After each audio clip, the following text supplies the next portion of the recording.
Je vous propose des exercices où il faut calculer médiane et quartile quand le caractère est quantitatif discret. On a les notes données par un examinateur à l'oral de français et on nous demande de trouver la médiane et les quartiles de cette série. La première chose à faire, c'est de mettre dans l'ordre les notes. On peut remarquer par exemple que les notes les plus basses sont 7, 8 et 9.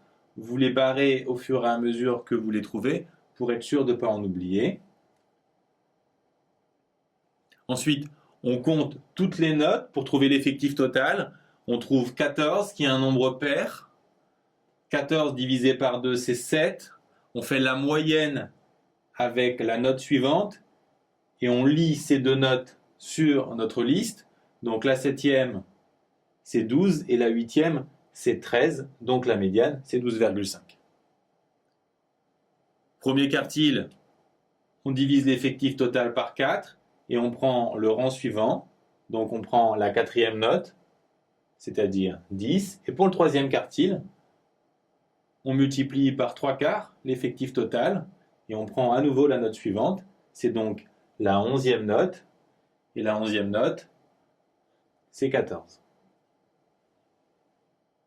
Cette fois, on a des effectifs beaucoup plus importants. C'est pour ça qu'on nous demande de construire une ligne des effectifs cumulés croissants qui vont nous permettre de trouver médiane et quartile et de construire un diagramme de Tukey qui est un autre nom du diagramme en boîte.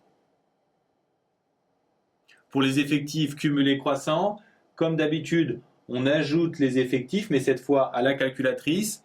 Et pour vérifier que vous n'avez pas fait d'erreur, vous comparez votre dernier résultat à l'effectif total. Ils doivent être égaux. Pour la médiane, on s'intéresse d'abord à la parité de l'effectif total. 9033 est impair, donc on fait n plus 1 sur 2 qui nous donne le rang de la médiane. Et ensuite, on va lire donc la 4517e note. Elle est ici, donc c'est 8. Pour le premier quartile, on divise l'effectif total par 4. Ensuite, on prend la valeur associée au rang suivant. Et à nouveau, on va la lire. Elle est ici, c'est 6. Et de même pour le troisième quartile, sauf que cette fois, on multiplie par 3/4. Le rang suivant, c'est la 6775e note. À nouveau, on la lit, c'est 9.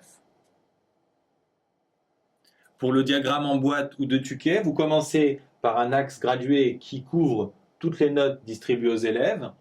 Ensuite, vous placez les quartiles et la médiane. Et enfin, vous indiquez les valeurs extrêmes.